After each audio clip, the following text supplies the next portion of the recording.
ప్రారంభించినటువంటి మాకందరి గురువు గారైనటువంటి అబ్దుల్ రెహమాన్ గారికి నా యొక్క ధన్యవాదాలు, సలాములు. ముఖ్యంగా ఈ యాక్టా ని ఆయన ప్రారంభించి ఈ జిల్లాలో ఎక్కడైనా కానీ ఈ జిల్లాలో కాకుండా రాష్ట్రం కాకుండా భారతదేశం మొత్తం కూడా ఎక్కడైనా అవినీతి జరిగినా, ఎలాంటి ఇబ్బందులు జరిగినా పేదవాడికి న్యాయం జరిగినంత వరకు పోరాడాలనే పోరాట యోధులకే ఇక్కడ ఈ జిల్లా అధ్యక్షులుగా అవకాశాలు కల్పించారు. ఈ రోజు ఈ గ్రామానికి వచ్చి 350 కిలోమీటర్ల ప్రయాసపడి నందాన గ్రామానికి వచ్చి మీ అందరినీ కలుసుకున్న దానికి నాకు చాలా సంతోషంగా ఉంది. అదే విధంగా నా జిల్లా అధ్యక్షులు వారికి కూడా నా యొక్క ధన్యవాదాలు అర్పిస్తున్నాను. ఈ యొక్క స్థలాన్ని కేటాయించినటువంటి మన రహీం గారికి కూడా నేను మనస్ఫూర్తిగా ధన్యవాదాలు అర్పిస్తున్నాను. ఇకపోతే మన ఢిల్లీలో అయితేనేమి,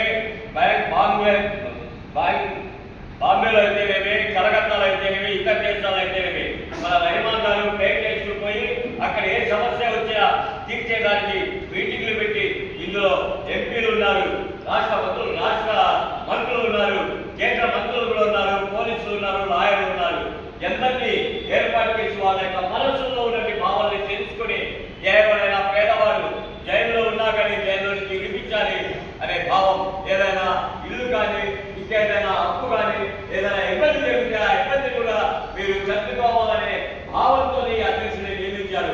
మీకు ఎవరైనా ఇబ్బంది వచ్చినా కానీ, ఆధార్ కార్డు రాకపోయినా కానీ, రేషన్ కార్డు రాకపోయినా కానీ, పెన్షన్ రాకపోయినా కానీ ఇదే తీసి మాకు నుంచి మాకు గౌరవం ఇప్పించండి, మాకు మెంబర్షిప్ ఇప్పించండి. ఈ అధ్యక్షులు అని అడిగితే తప్పకుండా వీళ్ళు న్యాయం చేసే అవకాశాలు ఇచ్చారు. ఇక్కడ ఇందులో కమిటీ సభ్యులు కూడా ఏర్పాటు చేశారు. ఏంటి పోతున్నాడు రెహమాన్ గారు ఒంటి విద్య గురించి देखता कितना अंदर से दिखाता है. ఏ విధానంగా జరుగుతుంది, మేము ఏదైనా రెహమాన్ గారికి మా జిల్లా అధ్యక్షుల వారి నుంచి తెలియపరిస్తే మన సుపార్ కార్యక్రమంలో శాంతిక నగర్లో మందులు కూడా పంపిణీ చేశాము. हम जब दूर चले गए तो उसमें कीड़े भी दिखती. అవకాశాలు ఉన్నాయి. రెండోసారి మళ్ళీ శాంతిక నగర్లో ఏ విధానంగా మందులు పంపిణీ కార్యక్రమాన్ని కూడా చేశాము. అదే విధాలుగా లేదా నిరుపేదలకు కూడా పెళ్లిళ్ళు చేయాల్సిన అవసరం వస్తే వాళ్ళు ఆధార్ కార్డు సమర్పిస్తే సామూహిక వివాహం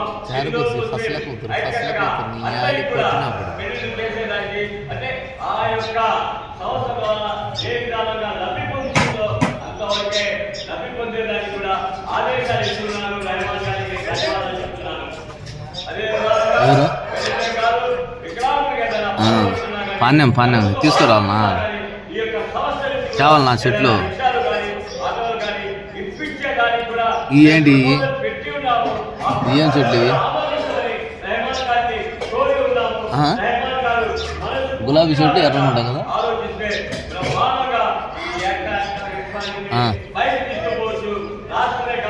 ఒరే నేను చెప్పేది అది కదరా, ఈ రోజా అంటే అది గులాబీ ఎర్రంగా ఉంటాయి కదా అన్నా. గులాబీ చెట్లు కూడా ఉండాలమ్మా, ఎర్రంగా ఉంటాయి కదా.